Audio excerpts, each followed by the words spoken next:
We are live. Live. Give us a few minutes. We're going to get some we're going to get some people in here. Let this get going. Did I get us live? And once we get settled in we're live on Facebook, Twitter, Periscope, and YouTube as always. Go ahead and hop on in here and we will get going in just a few seconds. Let's not call it minutes. What do you say? That's fine, man. What'd you do today? Work? I worked out. I did a deck workout. I saw that. Yeah. I saw you were on the deck, kind of social distancing, if you will. I was, yeah. From the rest of the family. Right. Yeah. Got a little out in here with 3 girls? Or? Ended up on social media, but... You look good, though, so that's a plus. I appreciate it. Yeah, Landon, we're all drinking beer and getting fat during this, and Landon is working out and... I saw an opportunity, so I took it. And now he's TikTok famous. Are you trending on TikTok yet? Allegedly. Yeah, so we'll see. There you go. I saw a great TikTok today. Remind me to show it to you. It's a mix of the the dance all the girls are doing. Mm-hmm. The weird one where they I don't know who it is singing. It's a mix of that and Joe Exotic. Oh. We can just watch it. I guess I can just show it to you real quick. Joe Exotic. Oh, nope, wrong one. Here you go. How many more... Oh, he's got a full 22 years. He's not even been in there a couple months. Right? Oh, I have seen this. You have seen this? Yeah. This is my favorite TikTok of all time so far.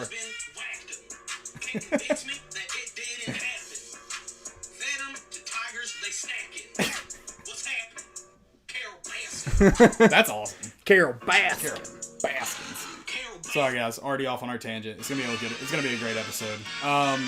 Make sure you are watching us wherever you can real quick. We're about to get going. Ask us questions throughout the show.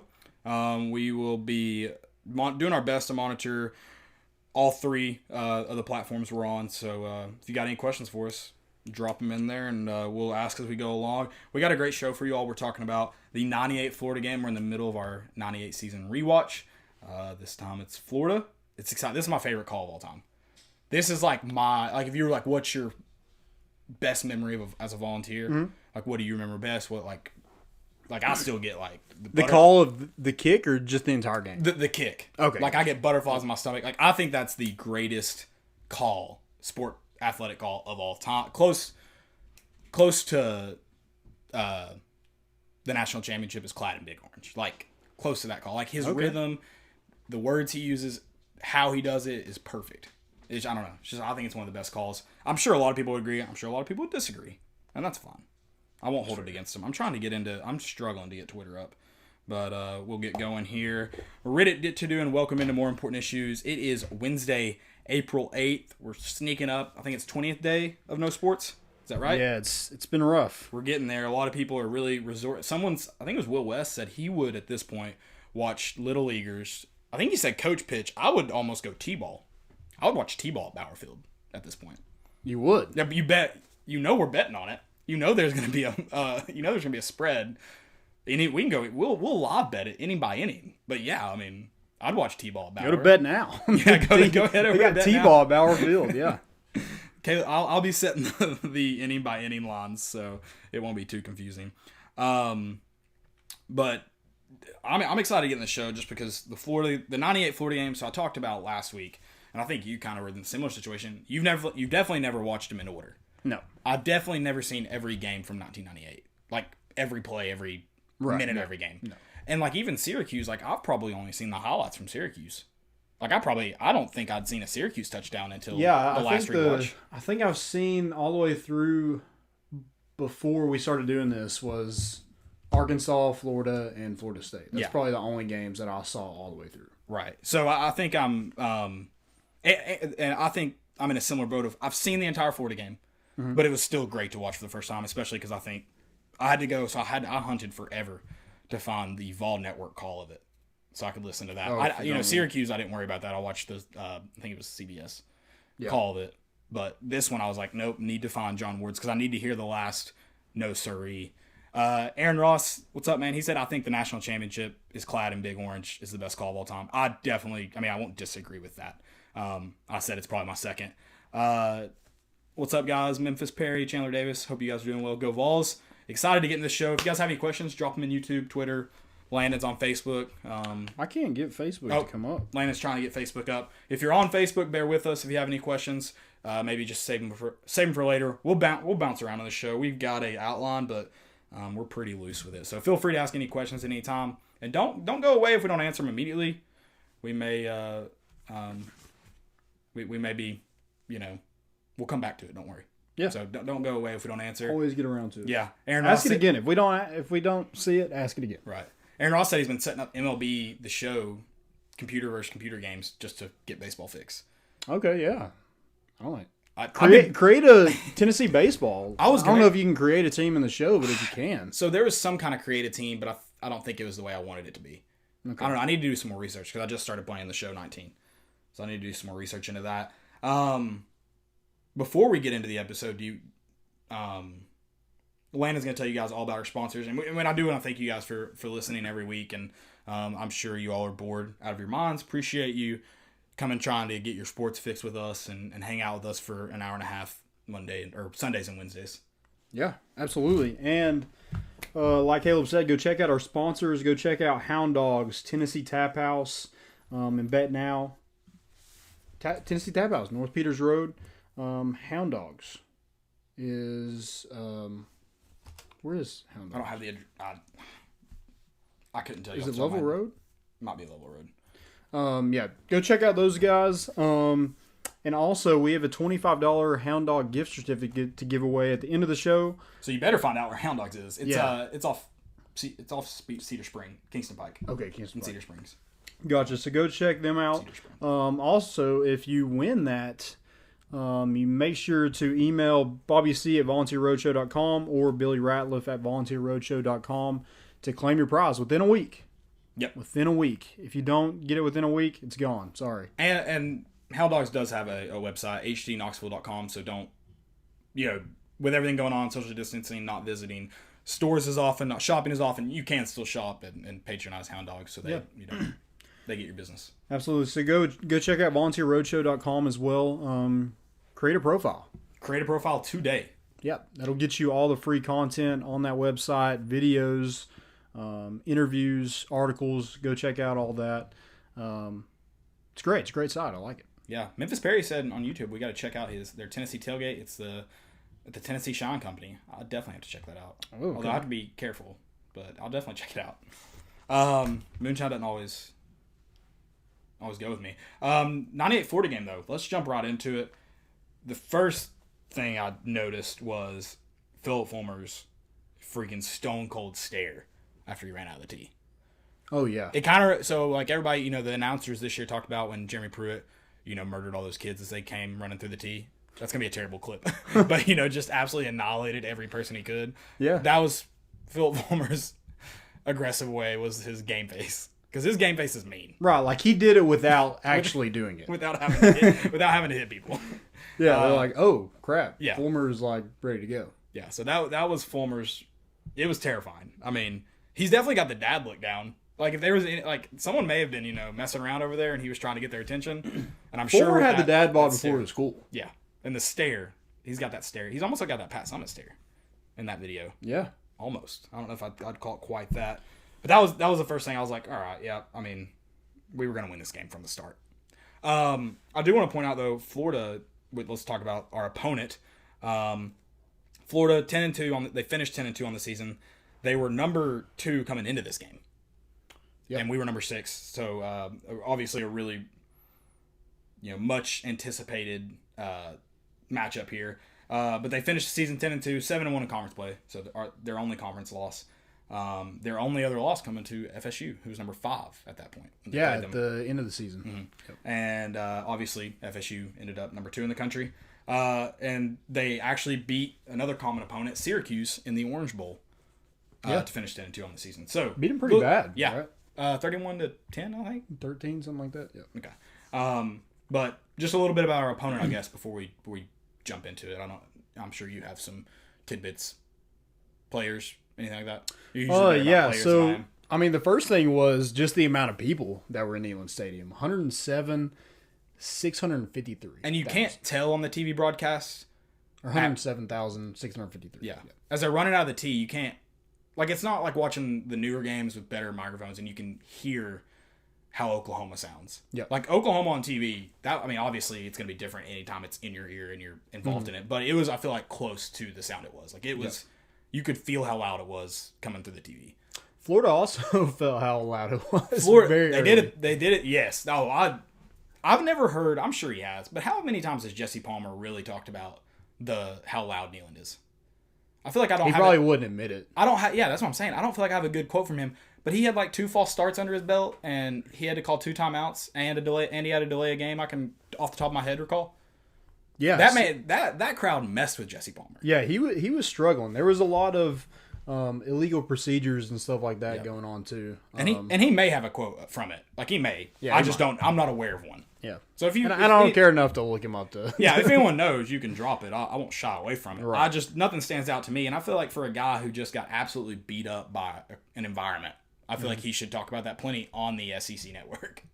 Yeah, but I agree. And we're on a 5-game losing streak to Florida. But that's another thing I do want to talk about. So I did watch the Tuesday night. I watched the TV broadcast, and then today I watched the John Ward broadcast. Gotcha. And the TV broadcast, that's something about the 90s in Tennessee in the early 2000s that I hope we return to quick. Obviously, Florida had plenty of success in the 90s, and then we were on a 5-game losing streak to them, and it was like we were never counted out as the announcers talked about it. It was never like, Tennessee has to play their best game, Florida has to play their worst, blah, blah. I mean, they were like, if Tennessee sticks to the running game, they've got a really good chance in it when you've got guys, when you've got Jamal Lewis back there. Well, and it was 2 totally different teams. I mean, they both had really good defenses, but offensively, Spurrier had the running gun, and then we had a young quarterback, right? And so we were kind of conservative in our play calling a little bit. But yeah, they're kind of different in that regard. But some of the players that Florida had, Jesse Palmer, like you said, Javon Curse, and Robert Gillespie was a true freshman. Yes. Actually scored a touchdown. Yeah. Almost scored one really early, too. Yeah. Deion Grant stopped it. Yeah. But yeah, I mean, they talked about how that front 7 for Florida, you mentioned really good defenses. The front 7 for Florida at that time was considered the best in the country. But they still didn't count Tennessee out. I would love to get back to the time like that. Now we go and play Florida, and Tennessee's almost counted out, and they don't have anywhere near the defense they had then. Right. They haven't the last 4 or 5 years. They've had good defenses, but nowhere near that kind of expectations and titles. But obviously a solid defense. It was nice to be a Tennessee fan and not feel counted out. Do you think it was dumb for Spurrier to switch out quarterbacks every other play? Hot take. I like that style better than like series quarterbacks, or they mention it in the TV broadcast. Series quarterbacks or quarter-by-quarter quarterbacks. Right. I definitely prefer that. Now, and he doesn't switch them out like this. He doesn't switch them literally every play. If there's a play that is going to tend to, is it Doug Johnson the other one? Yeah. Or Jesse Palmer? Like, he's going to keep them in. It's just roughly every other play. Yeah. I feel like I like that better. You can get them. Obviously, it's not ideal, but if you feel like you have to play 2 quarterbacks, I feel like that's the best way to play 2 quarterbacks.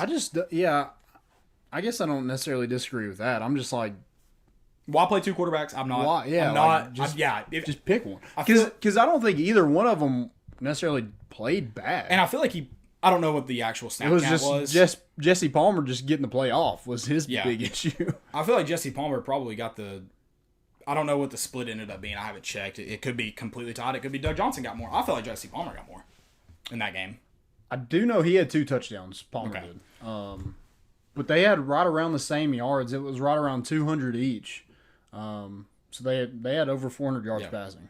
No, I mean they were both like you said, neither of them were bad, and I like it. And for the reasons Spurrier before that game talked about, like you get to really get the play in easier most of the time because you're sending that quarterback in with the play, so the play goes in easier. I'd imagine with crowd noise that probably helps a lot. Right. I feel like you get to talk to if you're sending them in for a play, regardless of whether they're comfortable, you feel like you executed it perfectly in practice. You get to say, hey, all right, we're gonna run whatever play, but I want you to look at the second read first this time because something the safety's doing. I feel like you get that opportunity where you don't if he's just in the game. Yeah. So I feel like it can definitely be, you can get some more from it if you try, but I agree with you. I would rather run 1 quarterback.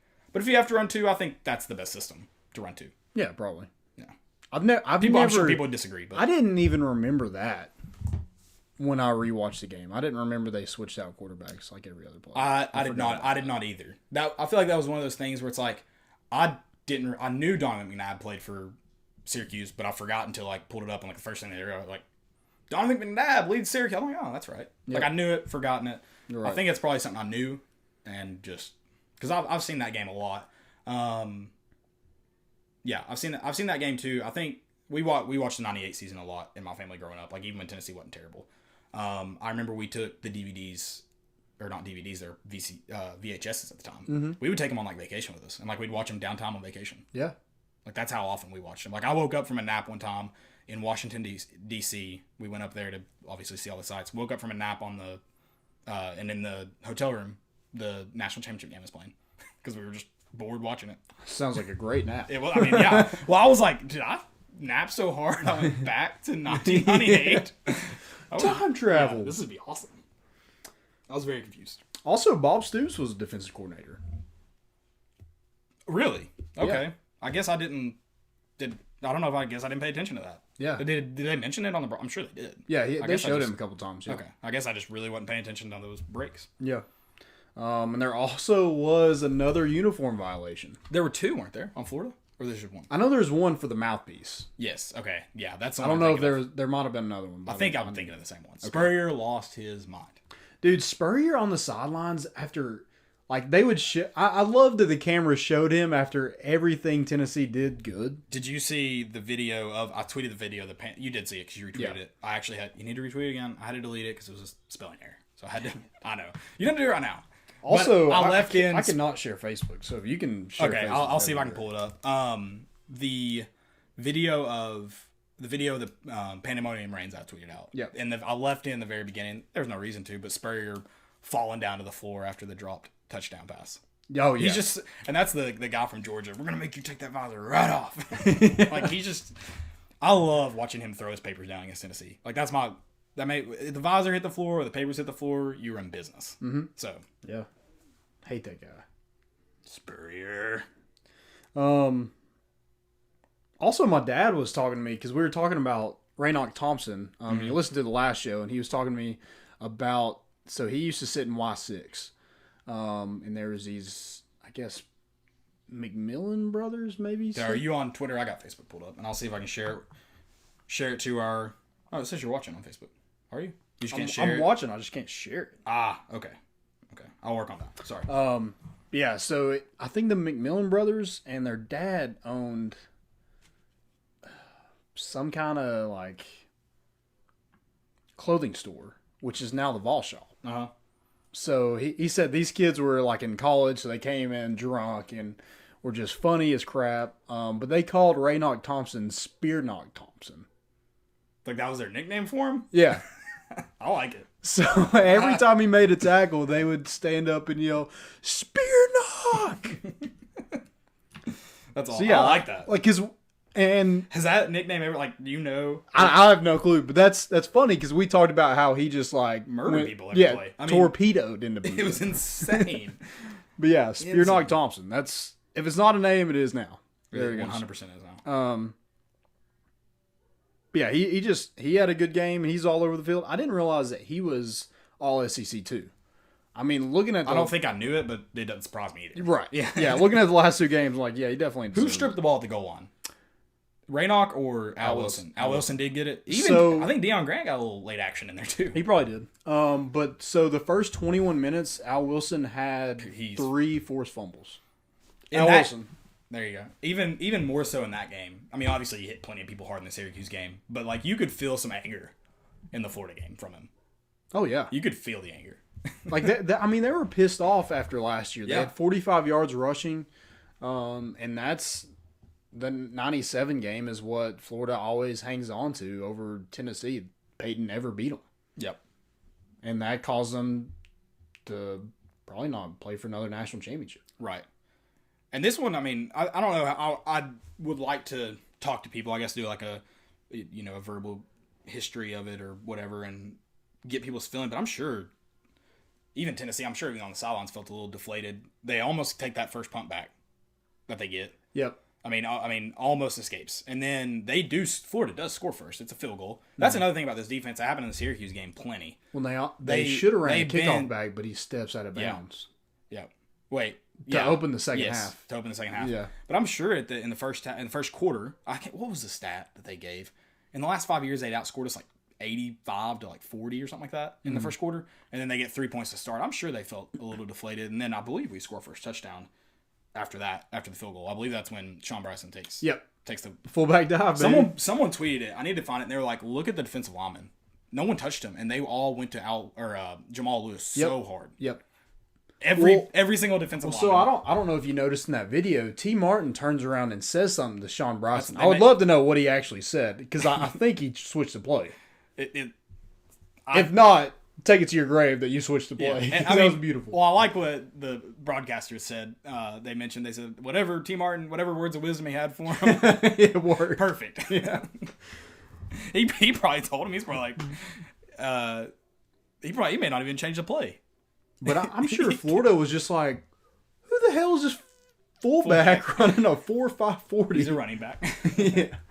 That man is a running back. No. Yeah, I'm sure that safety that took that terrible angle, he was like, what in the crap? That is something I will note it, which I'm sure it happens still if I go back and watch highlights. There are a lot of times, our defense too, there are some terrible angles being taken. Oh, yeah. And a lot of it's our guys are trying to absolutely kill people. Murder somebody. Yeah, they're running as hard as they can at them. Yeah. It was definitely a different game then. Mm-hmm. Definitely a different game. I'm trying to go for the first quarter. You have anything you want to talk about in the first quarter? Which I guess. I also noticed. So King of Queens was premiering that week. Really? I noticed in a commercial talking about Kevin James. Yeah. Yes, I do. That's awesome. Yeah, That's so awesome. I picked up on that. Also, they mentioned Eric Westmoreland sprained his ankle on Wednesday of that day, and the trainers woke him up every 2 hours to do treatment. Yeah. Up until game day. Yeah, that's wild. Crazy. Yeah. Could you imagine being woken up every 2 hours?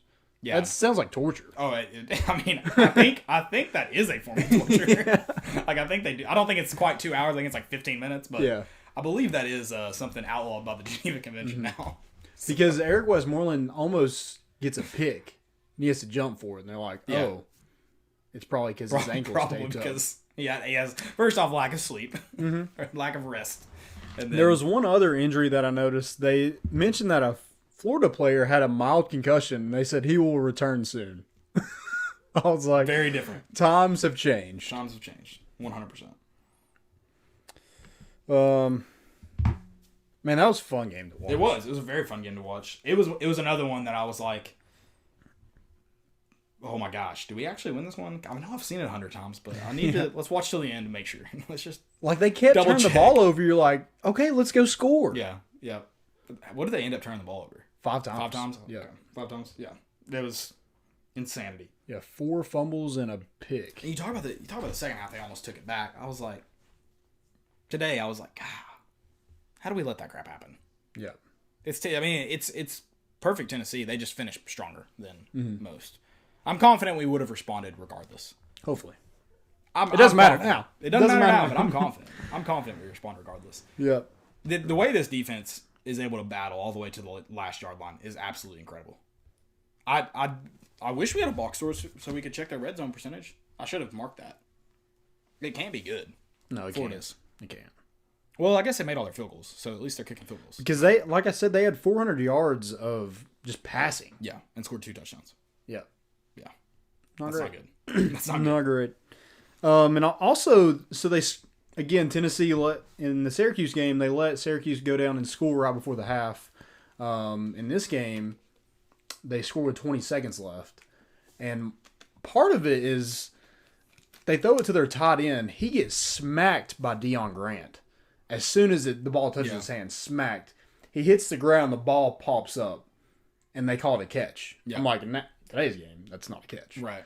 And so they go on and score with 20 seconds left, and I'm just like, part of me just like, that's not a catch. Which I guess back then, it counts. There's no replay, so. Trevor, I see your. I'm interested in your question. We are going to talk about future QBs, and we'll discuss that question here soon. Stay with us. I'm excited to talk about that. That's a good question. What is it? It's about Harrison Bailey and the sort of the QB situation this year. Okay. So it is. Well, it's about the QB situation this year. We'll get to it. I'm excited to talk about it. We're gonna finish talking about the '98 game, and I guess we're moving along to the end of the game, so we'll move on to obviously overtime. Obviously. Also, did you catch Mike Mayock, the sideline reporter for CBS? No, I didn't.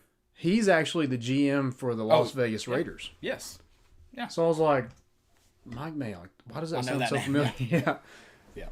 That's wild going from that to that. Yeah, that is weird. I wonder what his. Did you look at his Wikipedia to see what his like? Yeah, he did a lot of broadcasting and then got into like executives. I mean, I guess that move makes sense. It's just Right. I guess continuing to move is different. But yeah, that overtime obviously we kicked the field goal and Florida gets the ball whole, and then they should have scored. I mean, well, should have. They had chances to score, is what I should say. Yeah, 3 Good straight chances. incompletions. Yeah, good chances to score. They kicked the field goal wide left. God, that's a good call. Pandemonium reigns, baby. No sirree. That's like, I mean, yeah. I'm sorry. That's I know whoever, I can't remember who, Aaron Ross, I believe. Yeah, that's, Clad in Big Orange is a great one. That's the best call. That's the best John Ward call. It's the best call in sports. He was something phenomenal with a microphone. Yeah. And T gets us into field goal range because we're backed up to our own 38. Yeah, we were not going to be able to kick. Yeah, so we were out of field goal range, but on 3rd and like 20, he picks up 14 yards and gets us back to the 24 where he kicks Jeff Hall. The dog punch. Another one. Get another dog punch. Yeah, he's got ice in his veins. He ends up getting the win. Also, gets credited with it. Benson Scott's his holder. You know Benson Scott, don't you? No, do I? He's like the his name sounds, I mean, obviously his name sounds familiar. I heard it a million times. Well, I know he's like the primary doctor for Carson Newman, and I think he does UT as well. Okay. Gotcha. But he's a like big KOC guy. Gotcha. I know there's a dude at KOC. I don't think it was Scott. But he was just a holder. Like that's all he did. Yeah, he didn't have. I'm like, that's the life. That's the greatest position in sports. I remember when we were growing up, that was like, I remember like holders all the time because like now it's usually the punter. Yeah. I remember when we were growing up all the time, it was like punter, just holder, holder. It was like that's all he did. Oh, dude, I would have done that all the time. I mean, why not? Okay, it wasn't Benson Scott. Someone I saw over there, which I thought this was right. He was a student trainer at UT during the '98 season. Okay. Because he has a picture of him. Maybe, yeah, he does. But he has a picture of him stretching Peyton Manning in the '97 season, I guess, hanging up on his wall. But yeah, okay. I was like, because I'm like Benson Scott. That's so there's familiar. no way. And I was like, oh, he helped me when I broke my ankle. I wonder if he was, when I got a concussion. I wonder if he was a quarterback at some point or a kicker at some point and just transitioned to just holding. Because I looked up his bio and it just said holder. So maybe before like when he got there, maybe. But. During Butch Jones, we had two guys who were just holders. Patrick Ashford was Patrick Ashford and Tyler. Can't remember his name. I don't know. I think he was from the Knoxville area. I guess Patrick technically was too. But yeah, those guys I think were just holders. Also, Deion Grant's pick. It's filthy, dude. And he saves the game. It could be thrown higher, sure, and be be literally the perfect ball. But that was a great ball thrown. Yeah. And he just made an incredible play. And if he puts it right on the chest, I think he at least tips it. I mean, I don't think the receiver has to stop for that ball. He probably doesn't, no. I don't know if it hits him like here, but I don't think think he has to stop for it. No. And Deion Grant makes probably one of still the better, most incredible interceptions. Like, I mean, just how he physically did it. And that's probably your national champion. Like, if they score out there, that you lose that game, that might keep you out of the national championship. Yeah. Yep. Wild. Anything else you want to talk about this game before we move on? Collins Cooper, man. How does he feel after missing that 32-yard attempt? Because that was only his second attempt, I think, of the year. Did he kick the one earlier in the game? Or were they still switching kickers too? I think that was his first attempt. That was his first attempt of the year? Okay. And also, Fulmer, after the game, he's talking with Mayock, and he's like, yeah, I'm glad that monkey's off my back. Feels good. Yep. Feels good. We're 2-0. 2-0 playing Houston next week. You haven't heard this one in a while. It's going to be on pay-per-view. This game's on pay-per-view. Oh, really? It was on pay-per-view. Is it UAB? No, Houston. Houston, that's playing right. Houston on pay-per-view. That hadn't happened in a while, especially since the SEC Network's been around. So this is a little throwback. Dane Cook. It was already a throwback. We're going way throwback. We are going to talk about the future QB targets. So guys that aren't on campus yet, guys, we've offered all these guys, right? That we're really going to talk about. Yep. I don't know if you have any extra. Before we do get into that, I want to talk about Trevor. I'm going to pronounce your last name wrong. Maftone? Sorry, Trevor, but you have a great question. He said we seem like the only ones out of Knox, or some of the only ones that cover UT that think Harrison Bailey will start this year. Thoughts? I don't know if I'd say we think he will start. That you were right. We're the only ones really like considering the possibility. We've definitely backed off. Landon has for sure since no spring practice. Right, yeah. That definitely hurts his case. Yeah. I still think there's a chance we see him start this year. Yeah. I shouldn't say he'll start Charlotte. I think game one is kind of slim to none to me. But I think look at last year. We saw technically we want to get really technical, 4 different starters. Well, no, Stroud never officially started. So 3 different starters. But I'll say this. If JG goes in the first game and craps the bed against a Big 12 defense, Harrison Bailey's going in. Yeah. Oh, yeah. I think he'll play in the Charlotte game regardless of score. I think that'll be a planned rotation that's going to happen. Mm-hmm. You can't sit a guy with that much talent on the sideline. Yeah, and I think Harrison Bailey realizes like he's the future of Tennessee because he's recruiting guys like on Twitter and stuff like that. And JG's doing it a little bit, but Harrison Bailey's been doing it since he committed to Tennessee. Like they've told him like, hey, you are the guy. Go get us some more. Right. And that's, he's got Ramel Keaton. He's got Wanye Morris, all from that like area. Right. Within that district. And it's only going to grow. Absolutely. I like Harrison Bailey to start this year. I should say that. Yep. Maybe not game one. But I expect to see him as a starter. Don't know when. I agree with you. I think there's a real good chance we see him at Oklahoma. Mm-hmm. I mean, maybe Garantano comes out and proves me wrong and a lot of people wrong. But I'll say this: if with everything we know, I don't see that. If Garantano is not able to produce, because he doesn't have Juwan Jennings and Marquez Callaway to help him out. Yeah, Juwan Jennings too is kind of like a fail-safe. If he's like struggling, it's going to show a lot more because he doesn't have those guys to pick up the slack. You're probably going to see a lot of young receivers this year. Yeah, Palmer's really the only one that has experience that'll play consistently. Yeah, Palmer Keaton would probably have the most, and he could almost redshirted last year. Right, the amount that he played. Right. So I think there's a chance we see Harrison Bailey. I think a lot of people are... Oh, Brandon Johnson. I forgot about him. Yeah. He's a veteran. I think a lot of people are looking too much at last year's situation to fairly talk about next year's. Because, last year, does Brian Maurer have some talent? Does J.T. Stroud have some talent? I'm sure. But if you watch their high school film, we say tape doesn't lie. Tape doesn't lie that Harrison Bailey's better than Brian Maurer in high school. And we can look back a few years ago and say he's better than Brian Maurer and J.T. Stroud. I think he was better than Garantano in high school. Now, obviously, that has to transition, and JG's got 4 years under his belt to, 1 year redshirt. But he's been on campus for 4 years under his belt, so more experience. I'm sure Maurer and Stroud have that same leg up, but not as much of that as a leg up on Harrison Bailey. Harrison Bailey changed his body because Chaney and Pruitt told him to. Yeah, I think he weighed like what 260. I think came down to 220. 240 came down to 202 or something like that. Yeah, I don't know, 260. Didn't he drop 40? Was it 40 pounds or 20 pounds? Was it 220 down to or 240 down to 220? Something like that. I didn't realize how. I was surprised. But it was a lot, and he's had a quarterback guru in Tony Ballard pretty much coach him from when he was in middle school. He's listed at 211 right now. So maybe it was 230, he got down to 211. Yeah, that sounds right. That sounds good. 260, that sounds 260 like offensive line. Yeah. He's touching some of our Butch Jones offensive line. Right, yeah. Yeah, I don't think it's impossible he starts. I don't think he starts against Charlotte. But I don't think... it said he lost 20 pounds. But it said he was at 219. So he's 240, got down to 219.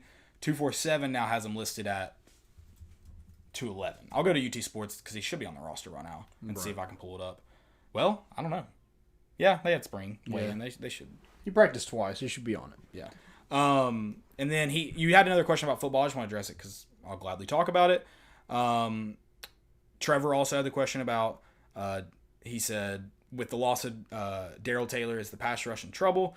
He knows we have guys like Tyler Barron, but he's a freshman. I mean, you'll definitely, I think, at least in the early part of the season, I expect at least a slight drop-off. I don't know how big. You have some talent come slide into those situations, but...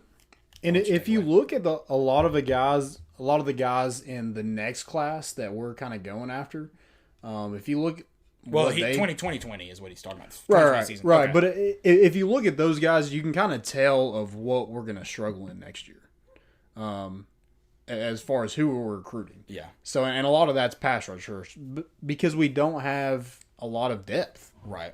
It's Roman Harrison, Kevon Bennett, and DeAndre Johnson are really the only ones you have there. And then you add in Tyler Barron and Morven Joseph. Right. So you're going to be relying on some freshmen. Even if they're not necessarily ready, they're probably going to be relied on just because of depth. Right.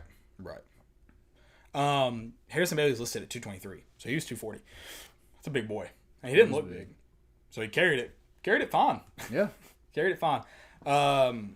Appreciate those questions, Trevor. If you guys have any, please drop them in. Appreciate you listening. Glad I pronounced it right. I don't know. I said it twice, so I'm going to go with the first one.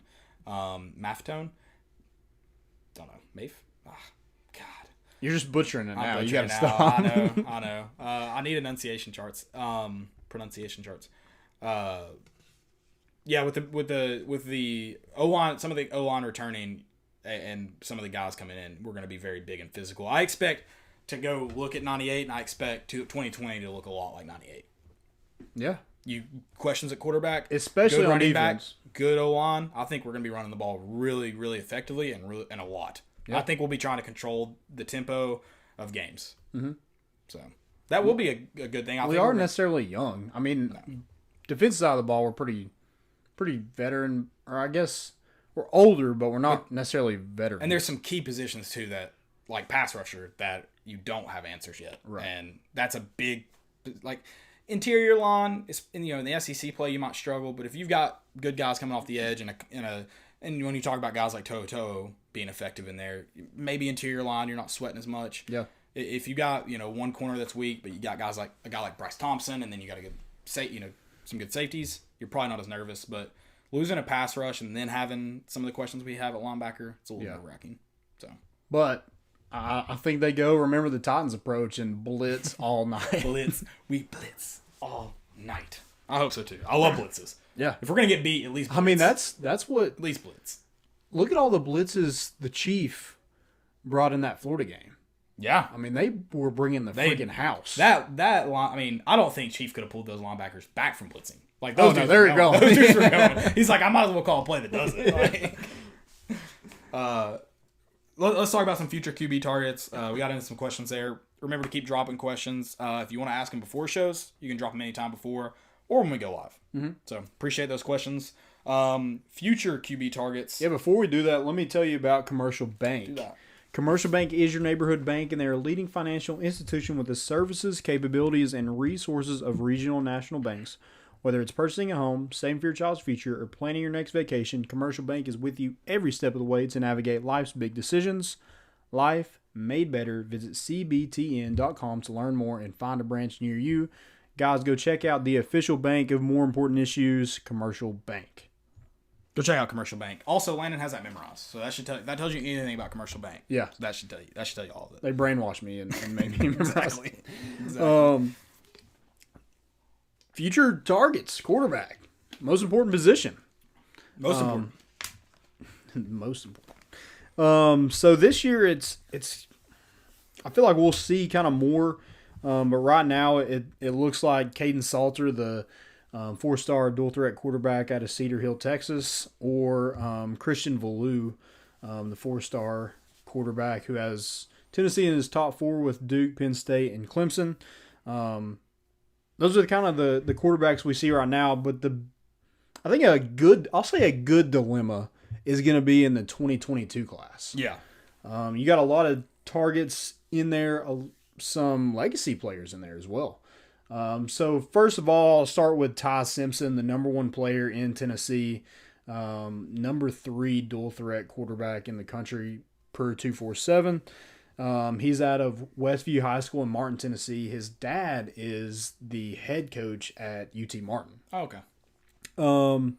That explains his mechanics. Right. So you have him. And I think, if these other guys weren't legacies, he'd probably be the highest one on your board.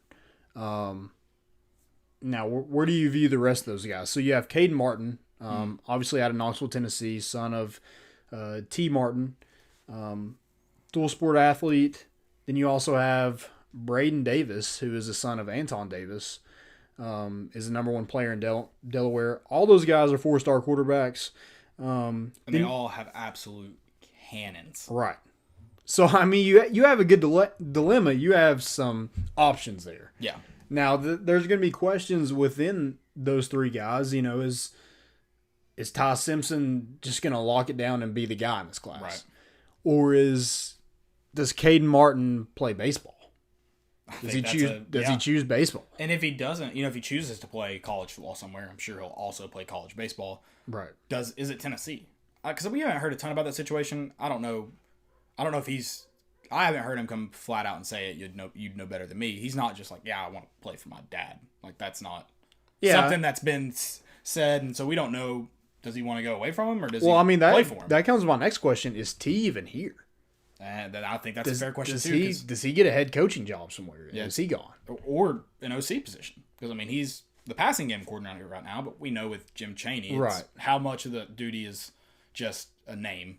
Mm-hmm. Because, it's obvious he wants to be an offensive coordinator or a head coach in his career. So, yeah. So, where is that? Is Braden Davis, you had the whole Butch Jones thing where Anton Davis was treated poorly in his VFL coordinator position. And so hopefully that wouldn't hold him back. Obviously that could, but hopefully because that's Butch Jones. We moved on from him. Yeah, hopefully we repaired that relationship. Right. But and obviously it has been a little bit, or we really wouldn't have offered him. Right. True. Yeah. So you have those kind of guys to look out for. Could we take multiple quarterbacks? I think that. Especially with this staff. Or does these 3 guys, would they be okay with another quarterback in that class? I think it's potential we take another pretty good quarterback. I would imagine looking at these 3 guys on film and just seeing what you see, all those 3 guys could be day 1 starters. Mm-hmm. They're juniors or sophomores, right? Yeah, sophomores. They'll be juniors this year. They're a long way, but for looking at especially guys like, Ty Simpson looks just flat out good. Yeah. I'd say he's probably the most polished at this point. Mm-hmm. I feel like those guys potentially could be starting day 1. So they're probably looking for that position right now. And could that scare him away from Tennessee? Yeah. We haven't even seen Harrison Bailey play yet. We don't know if that's even in the cards, but could it be? Good. Something to consider. Yeah. I like all these guys. Watching their film, I was pretty blown away because 247 doesn't have any of these, or maybe I was just looking at the 21 class because they've got Caden Martin up there. Mm. But it's just like they aren't the face of 2022. Yeah. And it's like these guys are good. Like, why are they? Mm-hmm. Are the guys above them that much better? Well, I think Tennessee's already started to recruit some other guys. I think they offered the number 1 dual threat in the country because like they want somebody to get in the class. Yeah. They want somebody to be the face of the class. Right. So who's that going to be? I think in a perfect scenario, you get maybe Ty Simpson and, maybe Caden Martin comes because he's able to play baseball too. Right. I know a lot of kids are coming to play in the SEC just because they'd rather do that than get lost in the minors somewhere. They want to develop, have a backup plan to maybe get a degree. Right. So yeah, a couple things to look at there. Those 3 guys, I don't know a ton about Braden Davis, but he's a 4-star and the number 1 player in Delaware, and he's a great athlete. I think Ty Simpson is a good athlete, but I think Caden Martin and Braden probably have a little bit more athleticism to them. Maybe Ty Simpson looked like he had no problem moving though. Oh yeah, and throwing off back foots Right. and throwing off balance. and we haven't even seen a full season from Caden Martin at quarterback. Yeah, I think he probably has like ways, which is crazy because he's a freak athlete, but still has ways to like grow as an athlete. Yeah. Like I think he'll just get better. Yeah. So that's exciting to see. Plenty of QB talent though that I think we can go and get after. Also on the recruiting front, you have 4-star wide receiver Julian Nixon. He got I think 3 crystal balls a day to Tennessee. He's a 6'4", 225. So he's a guy that you can maybe put him on the outside and use him as a kind of that jump ball kind of quarterback, or you can put some weight on him and put him at tight end. Chaney loves to use tight ends. I mean, I guess everywhere else he didn't really use one last year. Right, but that may have been more of the situation he was in. Right. Yeah, quarterback. My quarterback. Moving on a little bit to the Gundy and Mike Leach Also, headlines. do you think that stolen camera was ever found? Stolen camera From when they tore the goalpost down, there was a CBS camera. No, that I think got there's rumors that it's at the bottom of the Tennessee River. Oh, they threw it in. I think that's the rumor. I'm sure they said it's a $70,000 camera. Whew. I will say that. I know now you don't need it with the the flyover cam and stuff, but man, there's something about walking into Neyland, especially in Section L where the camera was, and seeing that camera sitting there. Yeah, you're like, it's game day. It's college football. Yeah. CBS is here. It's on. So that was always fun to see. Yeah, there are rumors that I don't know if anybody knows the rumors better. Please. Well, somebody fished the goalpost out of it. They did finally fish the goal. Yeah, I knew the goalpost. I think they believed it got tossed. I'm sure it's in someone's living or basement or something. I'm sure someone somewhere, or at least has like a piece of it. Yeah, because I read where they took both of them, and a guy like went and wrestled it away from a fan. That's crazy. Wrestled one of them away, right, and the other one was long gone. I wonder which end zone they got. So what would you take? I'd want to try to take a piece of the goalpost with me, but I'd also be that guy. If you send the goalpost home with me, I will cut up a piece for everybody, like the Ole Miss people did. Mm-hmm. I'll get you guys yours. Yeah, or you can take it and cut it up and give me a piece. But I want a piece of. I don't know. I like the turf idea too. A lot of people took pieces of the turf. Yeah, I know it's hard on the turf crew, but guys, you got to understand what happened. You got to understand what happened here tonight. It'd be Florida. Steve Spurrier. Yeah. Are you gonna be that mad if the green's messed up if I hit a hole in one? Like, I'm leaving my divot. I'm just kidding. I'm always fixing my divots. Well, now they have no excuse. They let Garth Brooks come and tear it up. I know. For everything I've said about our grounds crew, how it's not been great, dude. After the Vandy game, it looked as great as it could in November on a rainy day. Yeah. So, hats off to them. The Gundy and Mike Leach crap. Oh man. I need to read Gundy's full quote. So Gundy obviously did not have a great take on the social distancing and COVID-19. He basically was like, we have a job to do, and our kids can fight it off. I will say, in fairness to him, I don't understand how NCAA officials can look at him and go, what he said's wrong, but what we're doing is right. If what he said's wrong, then everything y'all are doing is wrong. Yeah. In terms of like, if I'm an NCAA person who's looking at like how we should treat athletes and compensate athletes and put them at risk for, it's like you played some of the conference tournament games with this going on.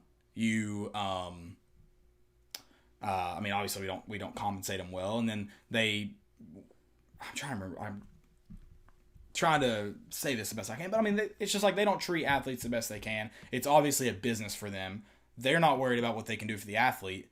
They're worried about how much. They're worried about the dollar. Yeah, and that's it. And that's pretty much what Mike Gundy's saying. Is like, which I think also, I don't think. If my understanding of who Mike Gundy is as a person, I don't think he's worried about making money. He may be worried about his paycheck and what it'll look like in the fall, but he just wants to play football. And obviously, the way he said it is not okay. He pretty much just said, we have a herd of healthy people. They can fight off the virus. Yeah, he basically said, we'll test everybody here, Yeah. but we got to get them back on campus because we have a job to do. Yeah. And I don't necessarily disagree, But, but the fact that, like, what's who Mike Gundy is and the fact that, like, his teams are mediocre at best. Yep. In the Big 12. And so, like, what are you so rushed to have another 500 season? Yeah. 8 wins. I mean, in the Big 12, that's what you want to get these kids and put them in danger back for. Yep. Not worth that. Yeah, because he said I plan on being back by May 1st. That's not gonna happen. Not gonna happen. He said I might delay it for 2 weeks. What? That's not gonna happen. Sorry, bud. Hate to break it to you. Yeah. I just don't think he's like. Well, he's insane. We know that. Right, yeah, and it's cool he has a mullet and has a farm and, you know, kills snakes or whatever the heck he does, but, like, is he that great of a coach? No. I would not Is he have been, $5 million? I wouldn't have been happy hiring Mike Gundy. No, I would not have either. Yeah. Would not have been happy. He said they are 18, 19, 20, 21, and 22-year-olds. They are healthy and they have ability to fight this virus off. If that is true, then we sequester them and continue because we need to run money through the state of Oklahoma. Yeah. So I guess he is worried about the money. I missed that part of the quote. So there you go. It's all about money for him too. At least so that's what I'm saying though. The NCAA, like, you say you care about athletes, but like, what are you doing to take care of athletes right now? Mm-hmm. Because like right now they'd be getting a meal at school at least. Are you helping them now that they don't have that? Because a lot of guys aren't going home to their mom and dad's $500,000 house. Right, yeah. And their mom and dad working from home and feeding them. Yeah, like their dorm room is probably bigger than their whole house, some of them. So what are you doing to take care of the athletes now? Because if you're not, then what Mike Gundy said, well, I don't agree with it. You're doing that. You're living like that. So. Oh, yeah. I mean, the NCAA doesn't get a pass in any of this. But I just love that I think the athletic director came back and he was just like, that's not going to happen. Yeah. No. He's like, yeah, Mike, he's tried to say it in the nicest way possible. Yeah, we're just going to go from what the Big 12 and the NCAA. He's like, Mike didn't talk to me about this, but he's going to next time because I'm a man and I'm 40. Yeah. Mike Leach, just put the Twitter down. Let's not tweet as much. Are they going to make him like get somebody that he has to like clear his tweets through? Probably. He's going to be like similar. I mean, now you got to. I'll say this. While I do not think he was being racist about it, he shouldn't have tweeted it. No, you can't tweet it. I don't think Mike Leach is like being racist. I don't know him personally. Like, maybe he was. I don't know. But you don't tweet it.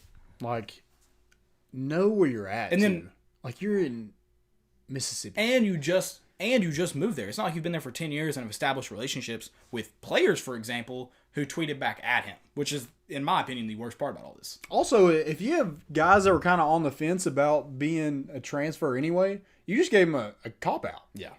And the NCAA will probably waive for that one, or I don't know. We don't want that. We don't want that. So because Fabian Lovett, a defensive tackle, he already transferred because of it. Just a dumb tweet. Oh, think about the guys that were like, man, I want to transfer for free. Like, they may not care about it at all, and they're like, just got a free transfer, though. That's easy. Is there anybody we can go get out of Mississippi State? Get them to transfer for that reason? I don't know. Probably, is there maybe some defensive linemen? Maybe go get an edge rusher. Some JUCO guys? That's where we go get the edge rusher. Yeah, somebody. Yeah. Yeah, don't tweet that. Just don't do it. Don't be dumb. Mike Gundy is dumb.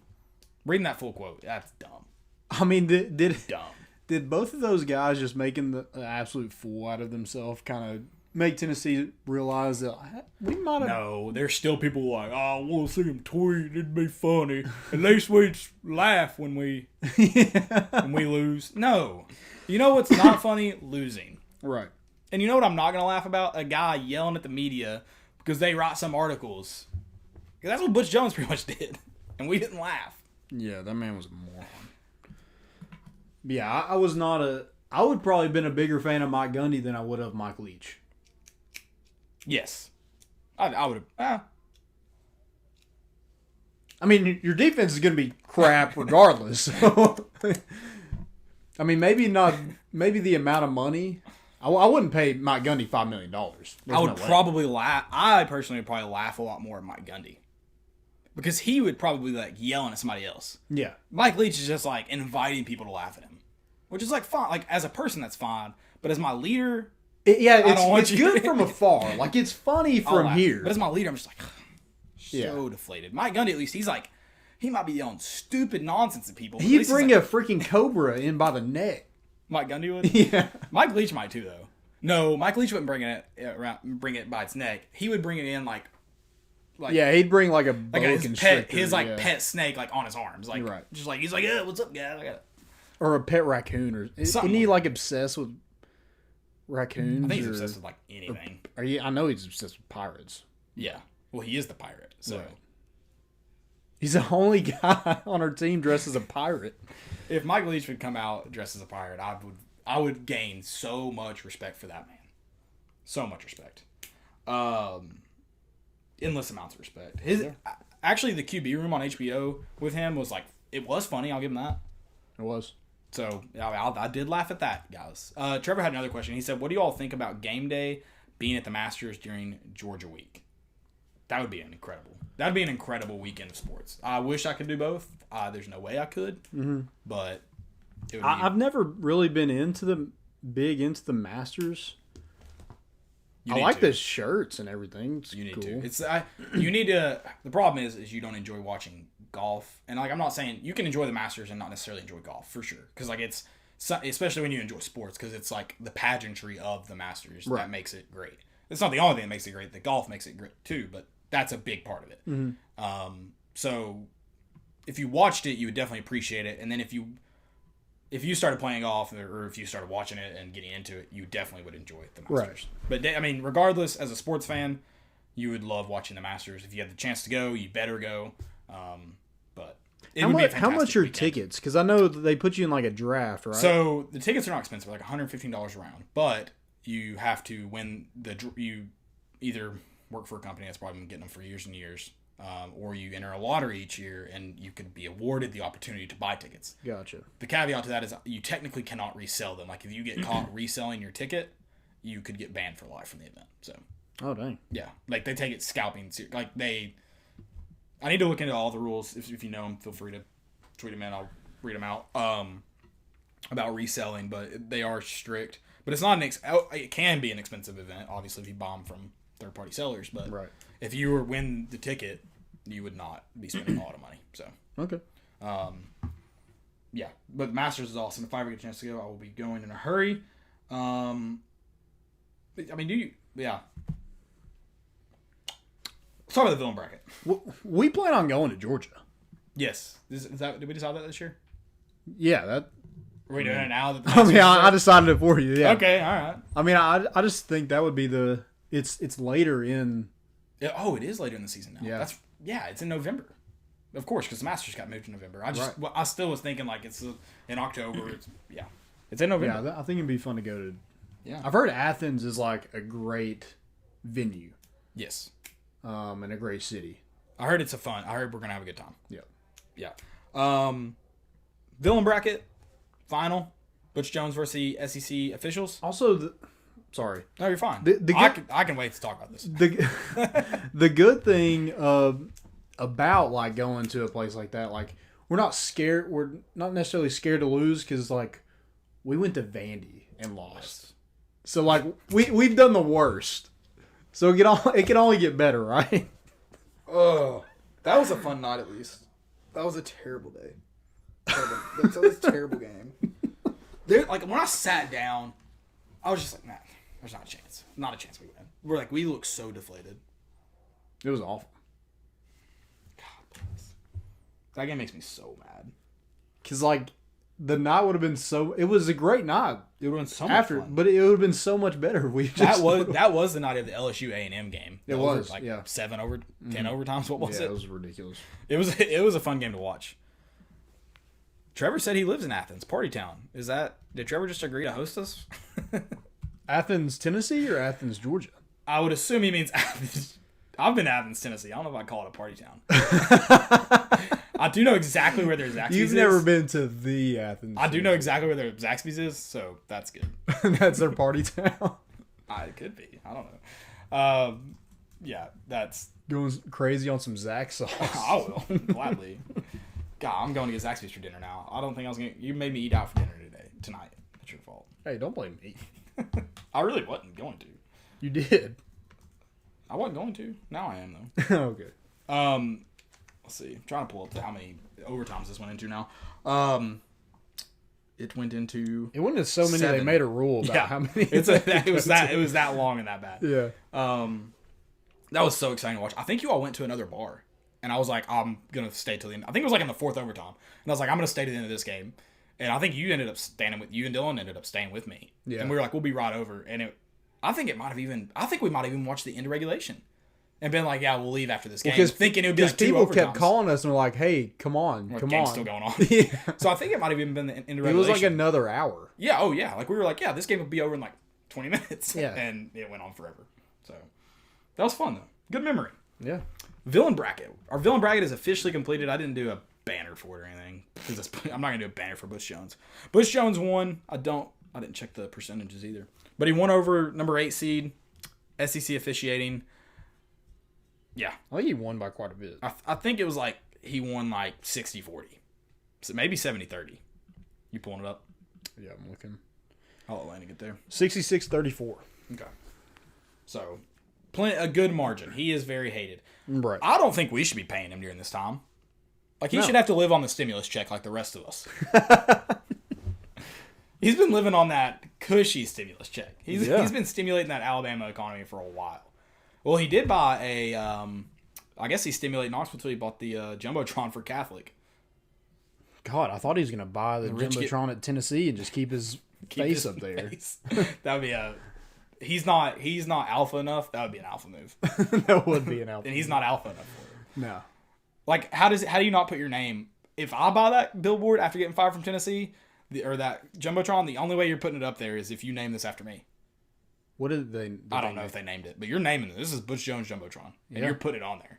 It'll be a lasting memory in Knoxville. Everybody have to drive through Cedar Bluff seeing big Butch Jones. He's not alpha enough though. He's not, and that's why he didn't make it. Unfortunately, well, I mean, I'd like to win, so fortunately, unfortunately. God. But he did win the villain bracket. He's hated by everyone. So yeah, he finally won something that wasn't He did win something. meaningless Big Ten Yeah. bowl game. I wonder what char he used to win it. We've probably never seen it. Yeah, probably just the You would only know it. the chart that came with the intern job. Yeah. It came in his little goodie bag. Nick Saban gave it to him. Nick Saban has a packet for him that he gives him that's like tips that aren't actually tips. Like Nick Saban, he has a Bible that he gave Butch Jones the first day. It's like Nick Saban's Bible about college football. He's like, here you go. This is everything you need to know about how to coach college football.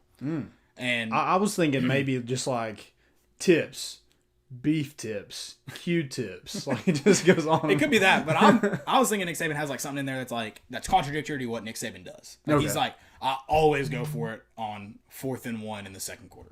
I mean, Butch Jones is like, And Butch Jones is like, okay. He's like, but you remember that time last year you punted? And Nick's like, always. So it's like, because I'm going to see you coaching soon. You're going to get an SEC head job somehow because you were on my staff. well, yeah, but So and you're Butch gonna Jones is just like, Yeah. oh my God, that's a great idea. I'm going to see you again in my coaching career. So I need to dumb you up. Like, Yeah, dumber oh, than yeah. you already are.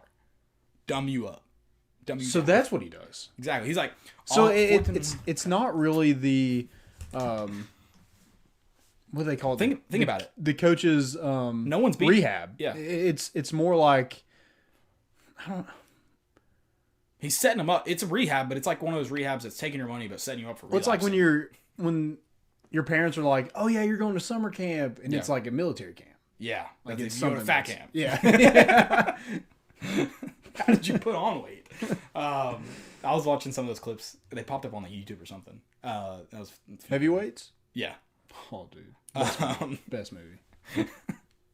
But think about it. None of his assistants have beaten Nick Saban. So He dumbed them up. Nick Saban's Bible about college football is he's got something in there that's contradictory to what Nick Saban does. Think about it. Well, dang. So Kirby Smart would have been like the best coach of all time, but he Yeah, he was given Nick Saban's Bible. he got dumbed up. Yeah, he got dumbed up. Exactly. He got dumbed up. Little dum. Let's go to our segments. Jumbotron.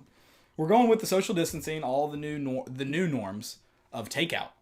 And we did favorite takeout. I kind of did my favorite takeout, like, regardless. Okay. Like, I've gotten takeout here before all this, and I continue as well. And but it can't be chain. It's not a chain. None of it's chain. Okay, cool. Yeah, none of it's chain. All local, all Sono local. Oh, yeah. Nice. Even with Sono local. You should not only go to these businesses right now, you should go when they're open for good. South Coast on mine, they just got a patio over on Severe Avenue. Oh, nice. Yeah, so go check them out. They're great. They're great people, too. But some great... You go? Huh? No, you can get carry out right now. But when they're back, they have a patio. Gotcha. They'll have a patio. Did you go to High Wire? I did not go to High Wire. Okay. No. No, I did not. But some great takeout. My favorite takeouts. Landon's favorite takeouts. Number one, got to be Ponchos, baby. Ponchos. I got Ponchos last night. Was it good? Delicious. Did you have a Road Marg? 30... Not a road mark. 32-ounce margarita to go. I did not drink it until I was at home safely. 32-ounce frozen marg. That boy was strong. 20? How 32 ounce. 32 ounce. Yeah. Oh. Big old thing. How Delicious. much is that? It was $20 for my meal. So meal and drink. Oh, that's not 20. bad. I think I tipped him. So it was like $2. $10. Huh? It was like $10 Yeah. for. Yeah. It was delicious too. It was like $5 margs. Yeah. And frozen. That's They're great. good. So Ponchos is not on my list, but yes, good. Oh, okay. Yeah. It's not on your list. It's not on my list. It's a hot take. I know. I my first really one, agree especially lunch carry out, yummy teriyaki in the Kroger. You went yummy teriyaki over. $5 box of a to-go box of Have Chinese you done food. it yet? Yeah, I do it all the time. No. Have you done it like since we've been quarantined? Yes, one time. Their hours have been weird. Oh, okay. Yeah, I've only caught them one day when they were open. So they closed at like 3:00 one day. Like they're like, yeah, we're closing soon. I was like, oh, okay, well, that's weird, but okay. I'll go second. We'll go snake draft action. Second one. This is the only reason I bump Ponchos. Sono Taco.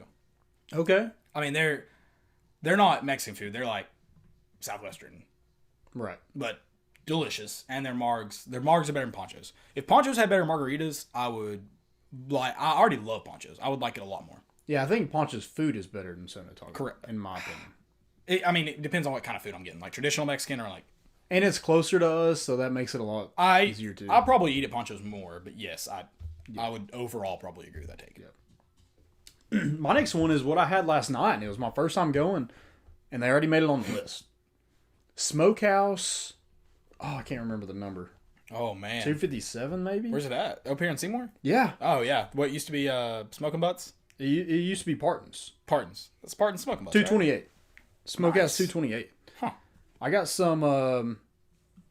I was just craving like. Barbecue. Yeah, when I got off work, Yeah, I was like, hey, I want some like pulled pork nachos. Okay. Yeah, you He's should like- went to Sweet Peas have nachos. They're closed on Mondays. It was Tuesday. Yesterday. It was. I'm not hating your decision. I got gypped. I'm very passionate about my barbecue, so. Landon made a mistake. It's okay. It's okay. You supported a local Maybe business. it and it was was good. Monday. Did I eat them? I don't remember. Regardless, you had good barbecue. I did have good barbecue, and they're on my list. I'm sure they have good barbecue. I'm just giving you a hard time. It was good. It was a lot of Parton. I mean, Parton's used to have delicious barbecue. Their macaroni was really good too. because I went to Memphis not too long ago, and I went to some barbecue place. You went to like a chain one in Memphis, though, didn't you? Yeah, but it was It was freaking good. delicious. Oh, I mean, Nashville has good chain barbecue. Martin's. Yeah. Martin's is good. Which it's not like big chain, but like local chain, I guess. Right. So, my third one, or your third one, doing snake draft. So Snake draft. Oh, your third. you took Sono Taco from me. What else is local? Oh, Craven Wings. Dude, I see. This isn't hot take. I think everyone agreed. The thing about Cravens, I will be eating it at some point during. I haven't yet. I will be, but it's way better in house. Like just that closed box. I don't necessarily messes with the disagree. wings and the fries. They're still good. Yeah. Much rather have them. Yeah. Stay in there to eat, dine it in. I wish we had another like wing place. I don't like how you've been floating up to Seymour so much lately. I haven't actually gotten Craven Wings. I haven't gotten it in this, but I've gotten it to go. I eat there all the time, so it's Yeah. we're good. We're in the clear. I do not get carry out from there very often. It's very rare. Are taxes better in Seymour? Because there seem to be some better restaurants. Maybe food taxes better. My third one, South Coast. Lofted that one up to you guys. South Coast. I love running by there and grabbing a pizza, and I don't even call it. I never call it in anymore because I'll go and just drink a beer while I wait on my pizza, and those guys are cool. like a so I great just idea. chat it up. So I don't even call that in anymore. Well, now So you get road beer. I haven't been there. Yeah, I haven't been there since quarantine, so obviously couldn't do that now. Gotcha. I'd have to call it in. But yeah, before when I got carry out there all the time, I did that. So great places. Go try them out. Mine are Yummy Yummy Teriyaki. It's in the Kroger Shopping Center. Go get it. Sono Taco, South Coast. Landon's were Ponchos. Yep. What was the Smokehouse 228. Smokehouse 228 and Craven Wings. Yep. All great choices and great food. Oh, God, I'm hungry. I'm hungry too. I'm so hungry. We're getting off here in a minute. Let's do our stupidities and epidemic. I got several. My first one, you're gonna like this. If I'm stealing it from you, stop me. You can do it. LeBron James agrees with me that SEC Network had the dumbest of all tweets. They had the Tennessee Lady Vols greatest of all time compared to South Carolina's greatest of all time, women's basketball. And he said it. He said it best. I'm not going to go away from those words. He said, man, what? No disrespect to those Lady Gamecocks and their Hoopers because they can ball, but that Lady Vols team would smash damn near any team. Now, if you put them up against Lady Huskies, I'm going to stop there because he didn't need to add that in. Yeah, he should have just stopped. Stop. Yeah, that was a terrible tweet by the SEC Network. Come on, man.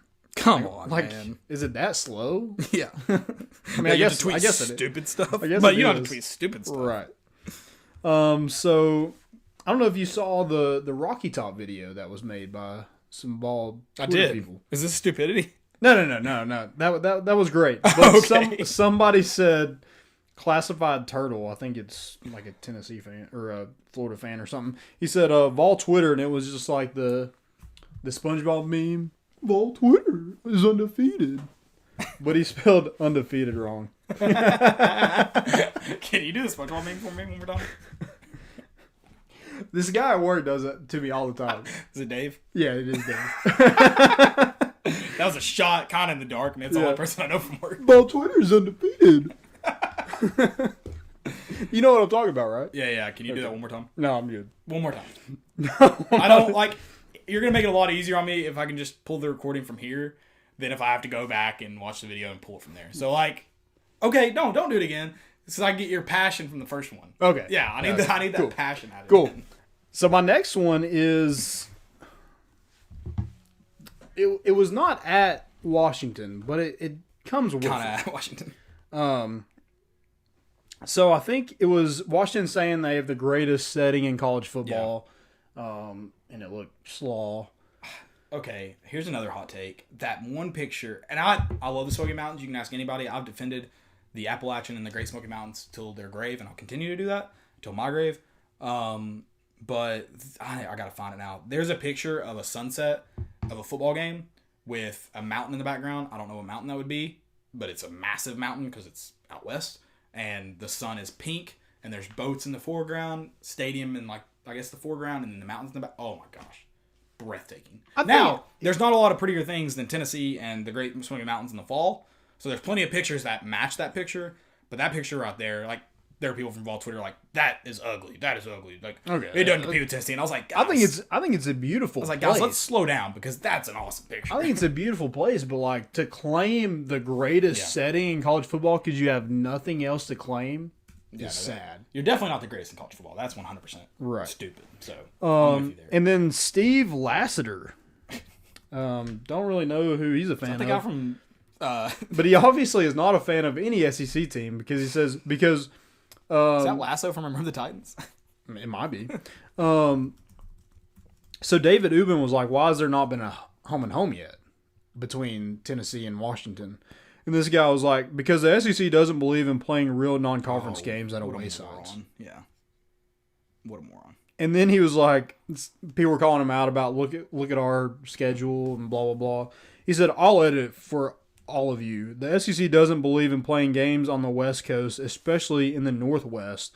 Between Washington and Oregon, there may have been 6 games ever on the West Coast. We played Oregon, in the last 15 years. And we played UCLA. We played who played USC Cal. Pretty recently. Alabama played them, but not on the road. Yeah. Didn't Auburn and Oregon play each other? So I looked up Washington boat tailgates, and Tennessee popped up 3 times now. So if that tells you anything about the history the amount of boats there looked sad. That's another thing about Tennessee. I hate the term sailgating. It's not sailgating. It's just Vol Navy. It's nothing else. That's it. It's that simple. Vol Navy. Yeah. Vol Navy is undefeated. There's zero doubt about it. God, I should have saved that picture. It was so pretty. I'm sure it was edited heavily, but aren't all the good ones? Do you have any more? Yeah, I've got some more. Sorry. But you. My next one's ESPN again. ESPN are considering moving Kirk Herbstreit and Chris Fowler to Monday Night Football. That would be the dumbest thing ever. Yes. Those are two of the guys that are like, I mean, how many college football broadcasters are there nowadays? And those are two of the best, and you're going to pull them for Monday Night Football? Yeah, and it's not like they just call games. Like, they're part of, like, college game day. And they're really good at what they do. Both of them. So why would you move them? Yep. Dumb. My next one is Ocean Park Zoo, I guess. Oh. Ocean Park says its residents' giant pandas, Ying Ying and Li Li, have mated naturally for the first time since they started trying a decade ago. Executive Director Michael Booz says it's extremely exciting as there's a higher chance of pregnancy. Photo courtesy of Ocean Park. And let me tell you, that female panda, I don't know if it's Ying Ying or Li Li, is enjoying what she does best. Because, I mean, why would they use that picture? Why am I watching pandas doggy style? Freaking panda porn. Like, I don't need... I believe you that they're mating. So you're not a fan of Panda Panda Watch. I thought the part where he's like, it's extremely exciting. Like, that's hilarious. Yeah. He should have stopped there. Just that photo is extremely exciting. And times were had by all. Right. And apparently there's videos of them just going at it. I didn't see them. But people were like, yeah, like the next tweet was like a video of them trying to produce little baby pandas. People are... Not a fan of panda porn. Like, I shouldn't have to be streaming through my timeline and see a panda just humping the absolute shit out of another panda. I shouldn't have to see that. You're better for it though, right? It was extreme. Were you extremely excited when you saw it? The first thing I thought of was Dwight Schrute going. The first thing I said in my head. No, first thing I said was Panda Watch. This is how I quote movies and TV shows too much. And my second one was, why do I have to look you in the eyes? It's not natural. You know how often that happens in the animal kingdom? I thought of The Office too when Jim's like, what bear is best? Oh, I'm like, okay. Lily and Ying Ying. It looks like I would enjoy being a panda bear. But I thought of the scene where it's Angela and Dwight talking about they're filling out that contract for making a baby, and she says, I want eye contact. And he's like, you know how rare that is in the wild? We've gotten really off tangent. Yeah. Guys, thank you all so much for listening. We love talking about the 98-40 game and obviously everything else this episode held. We're going to watch the 98 Houston game next. Watch it with us. Watch it before the episode, and then you can talk about it with us here on Twitter, Facebook, YouTube, whatever you're watching this on. Catch us on iTunes, Spotify, everything. Make sure you follow us and Volunteer Roadshow on Facebook, Twitter, and YouTube. Yeah, and guys, go check out our sponsors, Hound Dogs, Tennessee Tap House, Bet Now, Commercial Bank. Also, our $25 gift certificate winner to Hound Dogs is Andrew Frizzle. Andrew Frizzle. Congrats, Go email Bobby C at volunteerroadshow.com or Billy Ratliff at volunteerroadshow.com to claim your gift certificate. Guys, go check us out at More Important Issues. Go check us out on our personal accounts. Yes. If you want to. That's all we got. No, sir-ree. Bringing the boat in, and we out.